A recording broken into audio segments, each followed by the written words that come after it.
தட்சேஸ்வரன் ஆனவர்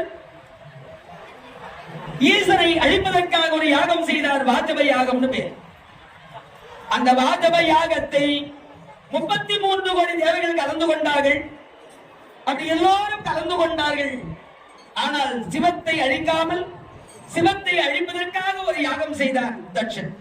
அங்கே சென்று கலந்து கொள்ள நினைத்து அம்பிகை கேட்டார்கள், சுவாமி நான் தட்சாயணி உனக்கு அங்கே மரியாதை இருக்காது, போகாதே. சொன்ன கேட்கல.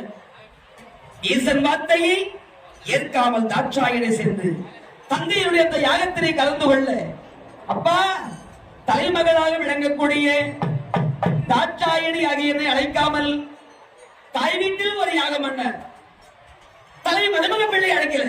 மகளே இல்லை நான் முடிச்சா அப்படின்னா மருமக பிள்ளை வாழும். என்னை மதித்தவரை அழைத்தேன், மதிக்காதவரை அவமதித்தேன்.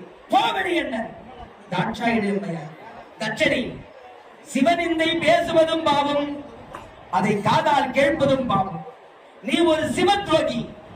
சிவனிந்தை பேசியதினால் உன் நாடு மயானமாகும், உன் நாடு மண்மேடாய் போகும். உன் யாகத்திலே கலந்து கொண்ட தேவர்கள் எல்லோரும் பல துன்பங்களை அனுபவிப்பார்கள்.